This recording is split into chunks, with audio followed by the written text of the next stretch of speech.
pərdə söz açır.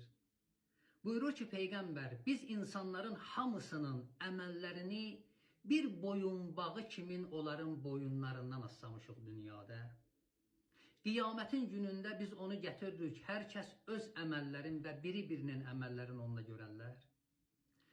Mən əsasən onun barəsində istəyirəm sizə danışam ki, qiyamətin günündə insanlar 3 cürə kitab görəcəklər, 3 dənə kitab.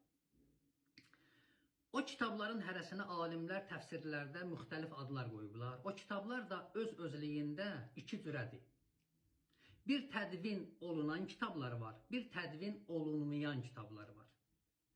Tədvin olunan kitab ona deyərlər ki, o kitabın eni var, uzunu var, ölçülüb, biçilib, kəsilib, tikilib, yazılıb, olub bir dənə kitab. Məsələn, bu əlimizdə olan kitablar kimi.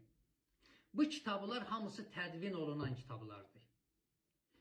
Amma kitablar da var ki, onlar tədvin olunmuyub. O kitablar elə o cürdə yaranıb. Ona təkvini kitab deyərlər. Yəni, o kitab o cür yaranıb. Onu da ölçməyiblər, biçməyiblər, kəsməyiblər. O kitab o cürdə yaranıb.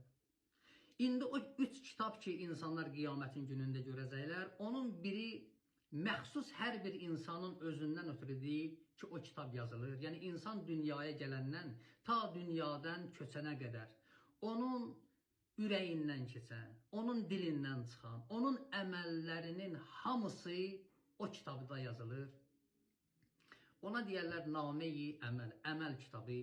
Qur'an-ı Kərimin İnfitar surəsinin 10-cu 11-ci ayələrində o kitabın barəsində buyurur ki, İnnə aleykum ləhafizin, sizi güdənləriniz var. Kiramən katibin, əzəmətli, hörmətli katibin, katibə, biz katibə deyərik ya, yazanlar qoymuşuq sizə. Kiramən katibin, boş-boşuna yaranmamışsınız siz. Hər əməlin bir kitabdır. Bu bir kitab və ikinci kitab hansıdır ki, qiyamətin günündə insanlar o kitabı görəcəklər. O kitabın barəsində Qur'an-ı Kərimdə bir neçə adı zikr olunur o kitabın. Bir adı o kitabın Ümmül Kitabdır. Yəni kitabların anası.